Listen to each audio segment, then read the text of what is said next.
नमस्कारम। सर्वेषां छात्राणां स्वागतम् अस्ति। अद्य वयं स्नातक द्वितीयवर्षस्य कक्षायां संस्कृतसाहित्येतिहासः इति विषयम् आधारीकृत्य अश्वघोषस्य विषये पठिष्यामः।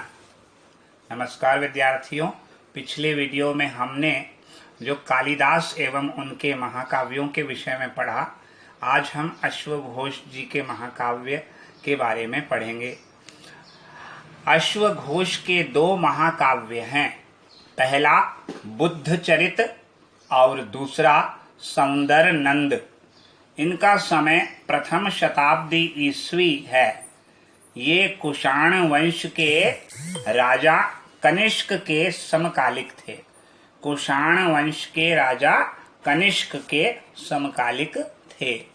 अश्वघोष मूलतः अयोध्या के रहने वाले ब्राह्मण थे, जो बाद में बौद्ध बन गए थे। ये बहुत बड़े आचार्य और वक्ता थे। इन्होंने इन दो महाकाव्यों के अतिरिक्त एक नाटक भी लिखा है, जिसका नाम शारिपुत्र प्रकरण है। यह नाटक खंडित रूप में मध्य एशिया से प्राप्त हुआ है। अब सर्वप्रथम महाकाव्य है बुद्धचरित। इस बुद्धचरित के बारे में पढ़ते हैं। बुद्धचरित यह भगवान बुद्ध के जीवन और उपदेशों का वर्णन करता है। इसमें मूलतः 28 सर्ग थे, किंतु आज उसके प्रथम 14 सर्ग ही उपलब्ध होते हैं। वैसे पूरे महाकाव्य के तिब्बती और चीनी भाषा में अनुवाद हो चुके थे, जो आज उपलब्ध हैं। बुद्धचरित पर रामायण का बहुत अधिक प्रभाव है। इसके कई दृश्य रामायण से समता रखते हैं। घटनाओं का चयन तथा आयोजन करने में अश्वघोष अधिक प्रभाव डालते हैं। बौद्ध होते हुए भी प्राचीन वैदिक परंपराओं के प्रति उनमें गहन निष्ठा है। बुद्धचरित के पूर्वार्ध में बुद्ध के निर्वाण तक का वर्णन है। शेष भाग में उनके उपदेशों तथा उत्तरकालिक जीवन का वर्णन है। अब दूसरा महाकाव्य आता है सौंदरनंद।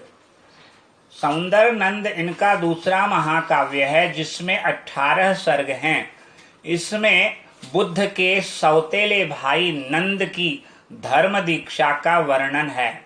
इस महाकाव्य के आरंभिक भाग में कवि ने नंद और उसकी पत्नी सुंदरी का परस्पर अनुराग श्रृंगार पूर्ण ढंग से प्रस्तुत किया है। जब नंद बुद्ध के विहार में चला जाता है, तब दोनों की विरह व्यथा का पृथक पृथक वर्णन किया गया है। नंद के मानसिक संघर्ष का चित्रण करने में कवि ने पूर्ण सफलता पाई है। बौद्ध धर्म के उपदेशों का अत्यंत रोचक उपमाओं के द्वारा इस ग्रंथ में प्रतिपादन किया गया है। जो नंद काम में आसक्त था, वही धर्मोपदेशक बन जाता है।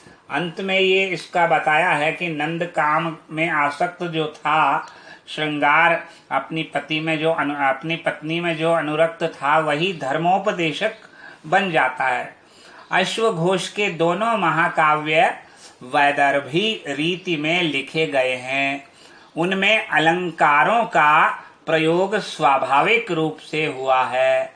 अश्वघोष ने बौद्ध धर्म के उपदेशों को काव्य का रूप देकर प्रस्तुत किया है, जिससे भोग संन्यास धर्म के प्रति प्रवृत्ति हो, जिससे लोग संन्यास धर्म के प्रति प्रवृत्त हो। भोग को छोड़कर जो लोग हैं, संन्यास धर्म के प्रति प्रवृत्त हो। इसलिए उन्होंने बौद्ध धर्म के उपदेशों को काव्य के रूप में प्रस्तुत किया है। भोग के प्रति आसक्ति की व्यर्थता तथा संसार की असारता दिखाने में कवि को पूर्ण सफलता प्राप्त हुई है। यहाँ पर अश्वघोष जी के बारे में हमने पढ़ा। अब दूसरा है भारवी, इनके बारे में पढ़ लेते हैं। भारवी ने संस्कृत महाकाव्य को एक नई दिशा दी। इनके पहले के कवि कथा वस्तु के विकास पर अधिक ध्यान देते थे, वर्णनों पर कम। कथा वस्तु पर ध्यान देते थे, वर्णनों पर कम ध्यान देते थे भारवी से पूर्व। भारवी ने कथानक से अधिक वर्णनों को महत्व दिया। महाकाव्य की इस पद्धति को अलंकृत पद्धति या विचित्र मार्ग कहा गया। भारवी का काल 500 ईस्वी से 600 ईस्वी के बीच माना जाता है। ऐहोल अभिलेख जो कि 634 ईस्वी में भारवी का नाम कालिदास के साथ लिया गया है। ऐहोल अभिलेख में इसका नाम है ऐहोल अभिलेख। ऐहोल अभिलेख जो कब प्राप्त हुआ, 634 ईस्वी में हमें मिला है। उसमें भारवी का नाम कालिदास के साथ लिया गया है। उस समय ये प्रसिद्ध कवि हो चुके थे। अब इनका काव्य आता है किरातार्जुनीयम। यह भारवी की एकमात्र रचना है। इसमें 18 सर्ग हैं। इंद्रकील पर्वत पर दिव्य अस्त्र प्राप्त करने के लिए तपस्या करने वाले अर्जुन और किरात वेशधारी भगवान शंकर का युद्ध इस काव्य में मुख्य रूप से वर्णित है। भगवान शंकर ने प्रसन्न होकर अर्जुन को दिव्य अस्त्र प्रदान किया। इसका कथानक बहुत छोटा है, किंतु भारवी ने वर्णनों से इस महाकाव्य को विस्तार प्रदान कर दिया है। चतुर्थ सर्ग से 11 सर्ग तक कवि ने ऋतु, पर्वत, क्रीड़ा, सूर्योदय, सूर्यास्त आदि का विस्तृत वर्णन किया है, जिसमें अलंकरण और कल्पना का आधिक्य है तथा स्वाभाविकता का अभाव है। भारवी का अर्थ गौरव प्रसिद्ध है। इनके श्लोकों में बहुत से ऐसे अंश हैं जो नीति वाक्य या लोकोक्ति के रूप में प्रचलित हो गए हैं।